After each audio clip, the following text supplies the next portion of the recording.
gun out there, and we have been told over and over again that the outcome would have been drastically different. Chad, thank you so much, and we'll check back with you. Anytime. Bit of good news. We are hearing that one of those who was shot was Zach Barth, a legislative aide to Representative Williams of Texas. We are told that he is receiving medical care, is doing well, and is expected to make a full recovery. That, according to a tweet from the representative's office. Reportedly, he had been shot in the chest, so it sounded a little bit ominous, but apparently that legislative aide to Congressman Williams is going to make a full recovery. So we're about 12 minutes away now from the expected address by the president mentioning all of these terrible events that took place this morning in Alexandria. Senator Rand Paul was in the batting cage and waiting for his turn at the plate when the shooting began. He described the harrowing scene to Fox and Friends. At this point, the gunman's reloading. There's probably been 50 or 60 shots. We can't really see him that well, but my gut feeling was I've got to decide to stay or run. And at this point, I think he's advancing towards us. People are moving behind different buildings. Most everybody's closer to the gunman than I am. I'm at a distant point. But the staffer that made it over the fence, we were trying to decide to stay or go. Who attacked, I can't emphasize this enough, they attacked the shooter, and that saved our lives. Thank you. And in doing so, got injured themselves. It's remarkable heroism. And where were the Capitol Police when they first engaged the shooter? They were out behind the first base dugout where, as Congressman Meehan said, they normally position themselves. They were not on the field. The shooter was not on the field and never got on the field. He stayed behind the third base dugout and came around behind home plate, got behind the utility shed, and then darted out in front of the utility shed, and that's when he got shot. Did you see the shooter and the weapon? I did not until after the fact. I was getting down, protecting, making sure my son was down, and I did not see him when it was an active shooting situation. So we just left Jeff Duncan from South Carolina. Jeff generally plays shortstop or third base, Trent Kelly. And Jeff was leaving with another member, Ron DeSantis, who would have all been positioned in the infield. As is customary, we all have responsibilities to get back to. So sometimes people will finish what they're doing and leave a little early. As Jeff was walking out, he actually saw the shooter, who spoke to him and said, who are those guys? He said, that's the congressional baseball team. He said, what are they, Republicans or Democrats? And he said, they're the Republicans. And that was the conversation he had, and it was only as they were driving back that he they heard acted the news a little reports. Weird. Yeah. When he did. We need to go inside. Yeah. Thank you. Thanks. How long did the firefight go on for? So that is the first confirmation that we have heard of a conversation that took place on the field. More on that in just a second. I just wanted to mention that President Trump will be speaking in just a couple of minutes from the White House, addressing the nation and the legislative branch about this terrible shooting. But there is the first official confirmation we've heard that the gunman walked up to members of the Republican congressional baseball team who were getting ready for their annual game against the Democrats and said to one of them, who is this out on the field there? It's the congressional baseball team was the answer. Are they Republicans or Democrats? And the answer was given that this is the Republican team, and it was shortly after that he opened fire, wounding two Capitol Hill police officers who are the heroes in this, and wounding a congressional staffer as well as Congressman Steve Scalise, the majority whip for the Republicans in the House of Representatives. Again, because those two Capitol Hill police were there, members of Whip Scalise's security detail, they were able to return fire and, as you heard there, charge at the gunman, essentially, and take him down. We do not know yet what his condition is, but we do know the name, James Hodgkinson. That has been confirmed by Fox News. Yeah.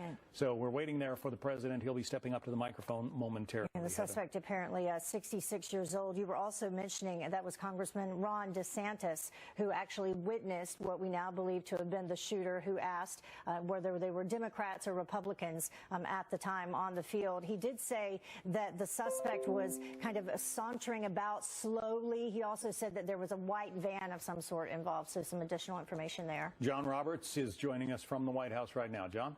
As we wait for the president in the next few minutes in the diplomatic reception room, we can tell you that the president has been working the phones busily this morning. He called Congressman Steve Scalise's wife, the congressman's chief of staff, as well as put in phone calls to Speaker Ryan, the Senate Majority Leader Mitch McConnell, and the chief of the Capitol Hill Police Department.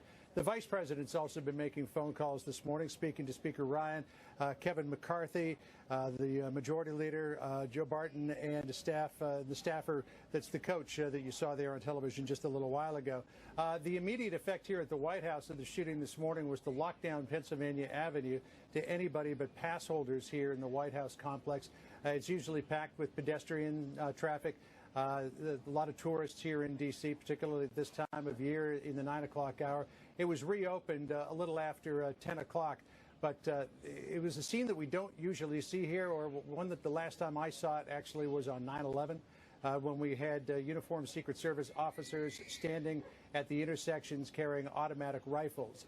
So it showed you that the White House was concerned that this fellow Hodgkinson might not be operating alone, that there might be other people around, but quickly the alert was dialed back and Pennsylvania Avenue filled up full of tourists.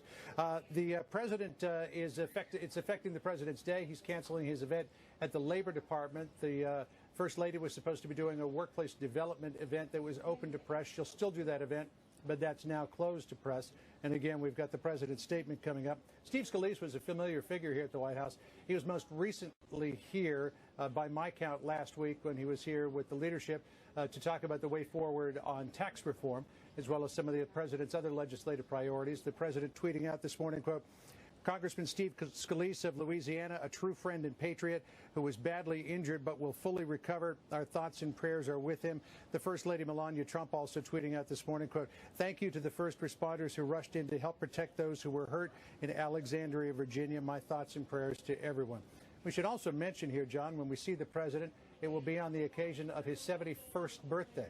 It's his birthday today. The president also tweeting out this morning birthday wishes to the U.S. Army, which turns 242 years old today. John? Yeah, not the way the president would like to celebrate his birthday, I'm sure. But again, the fact that it appears everyone who was a target of this shooting is going to survive, and apparently survive in relatively good condition, pretty amazing given what could have happened. Yeah, when you consider how many shots were fired at that ball field and how vulnerable the players on the field and the batting cages were to rifle fire, it's extraordinary. It's nothing short of a miracle that no one was killed. And thanks to the fast work of the Capitol Hill security detail attached to Congressman Scalise, as Rand Paul said this morning, the senator from Kentucky, it would have been a massacre had they not been there. The outcome would have been completely different. Yeah. There have been some eloquent words spoken this morning about the need to ratchet down some of the political rhetoric. I wonder if the president will address that. I guess you don't have an advance copy of his remarks. We don't, not yet. But, you know, we're getting some details on James Hodgkinson, and I don't want to go into any of those yet because they haven't been fully confirmed. But I would expect that politics is probably very much at play here in what happened this morning. There are indications of that. We're trying to run that down as well from our end. All right, John Roberts, as we await the president there at the White House, in terms of, you mentioned the president is canceling other events today. Does it look like this is likely to be a one-day event, or does this kind of roil the week for official Washington? Well, I think that it all depends on what the outcome is of the surgery with Congressman Scalise, the two Capitol Hill police officers, and Zach Barth, who is the staffer of Congressman Williams from Texas. It looks like everyone is going to survive. We don't know the condition of the shooter. We assume that he was the fifth person transported to hospital, that we don't have confirmation of that, and we do not yet know the gravity of his wounds either.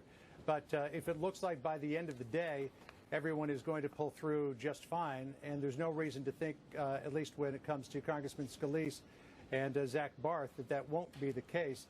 It's quite likely the president could resume his schedule tomorrow. He's got a few big events on the calendar heading toward the end of the week, John, including a trip to Miami, at which he will unveil his new Cuba policy. So